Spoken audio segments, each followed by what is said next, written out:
I'm in disbelief that the Bengals are this far. I have to ask, are the Bengals long-term legit, or is this a storybook run?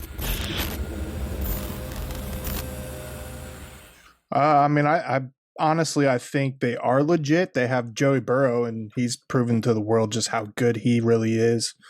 They have Jamar Chase, T. Higgins, an offense that is stacked. Their defense is playing well. It seems like Zach Taylor has things functioning at a high level for them. The main concern, which is what we were ripping them on at the very beginning of the year, is protecting Joe Burrow. They need to start investing in the offensive line. If they can start making some pieces, some improvements there, yeah, they'll be legit for a few years. Yeah, it's a lot of how I feel. I think this is a very legit team. They did a good job in the offseason of acquiring pieces for that defense, bringing in Trey Hendrickson, who has turned out to be one of the best, if not the best, free agent signing over the offseason. They brought in Mike Hilton, the cornerback that was with the Steelers, went over to the Bengals.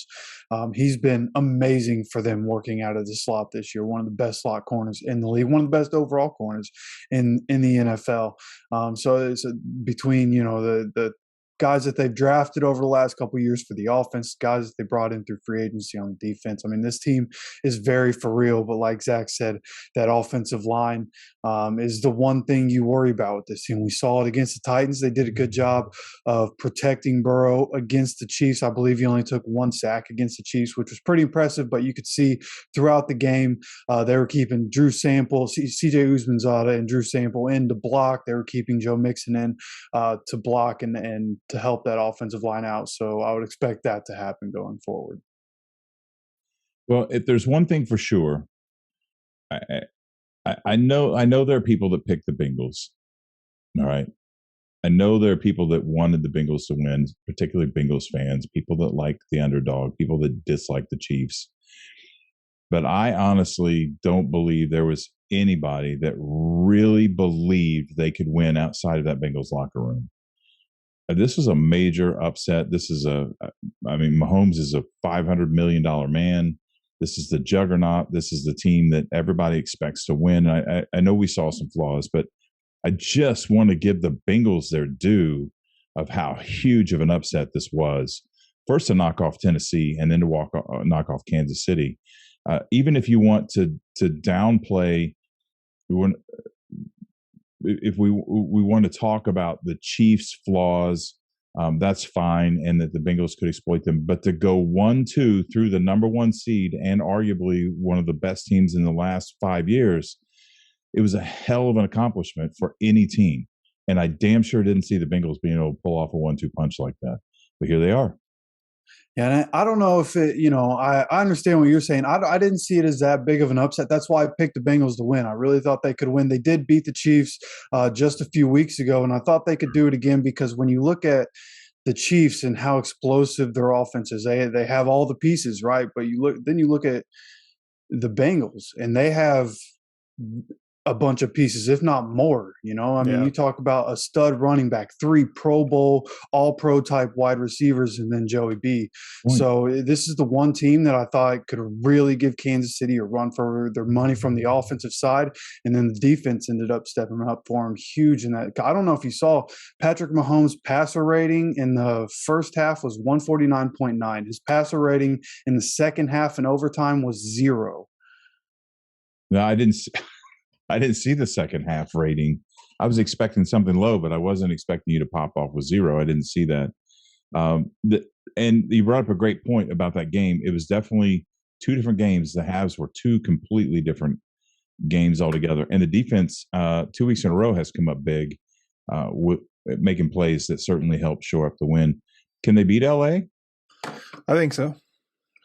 I mean, it seems like with the Bengals, this whole entire playoffs, it's like, there's no way they're going to win this game. There's no way they're going to win that game. So they are thriving on being the underdogs. I do believe that with the line right now, the Rams are the favorite. I heard it was about 3.5, opened at about 3.5 points.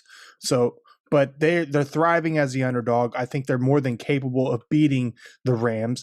They just shocked the world. It came back and beat the Chiefs in Arrowhead. So I think they can. I'm not ready to make my pick yet. We got to see how the next 2 weeks seems to develop before I make a conclusion on who I'm taking to win that game. But yeah, I think they're more than capable of winning this. That's how I feel too. I think there's an avenue for them to win. Again, they have the explosive pieces on offense. They have a defense that can make plays against Matthew Stafford. We saw in the 49ers game, Matthew Stafford will give your defense a couple. You just have to catch them.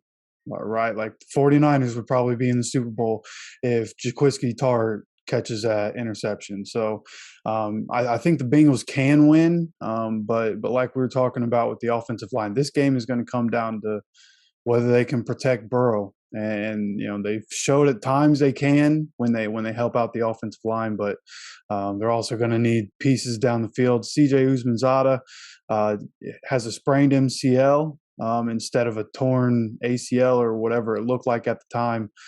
So there's a chance he comes back, and that goes along with what Zach was saying. If he's back, that's kind of a game changer too. So hopefully he's back for it. But there's definitely a chance. Yeah, well, I noticed yesterday during the game, at one point, I don't know if you guys saw this, Burrow came to the line, and Romo was actually talking about Burrow at the time when he did Burrow's, and they had a close up of Burrow's eyes, and watching him scope the defense, he was walking up the center, and his eyes twitched probably 25 times in a matter of seconds. And to see, and I think Romo said something about the calculations, and you could see it on his face. I don't know. I'm on the Burrows bandwagon, man. I wasn't at the beginning of the year. I'd never expected a second-year quarterback to come in and do what he's been able to do and lead them because it's the first time it's ever been done. So kudos to him. We're watching history in the making. He looks like he's going to be a mainstay. What a year for the rise of the new generation of quarterbacks. It's been phenomenal. And I mean, we see the rise of all these young quarterbacks and all these studs this year. And at the same time, we have the old guard looking at retiring. There's talk about Aaron Rodgers might retire. Tom Brady probably about to retire. Ben Roethlisberger out. So, that generation of quarterback, that was like what's left from people that, me and Zach grew up watching, and these guys were the NFL. Now there's 8 new stud quarterbacks that are going to be fighting for championships every year. Yeah, so it reminds me, I heard a joke yesterday before the game that Tom Brady, Ben Roethlisberger, and Aaron Rodgers walk into a bar to watch the Bengals play.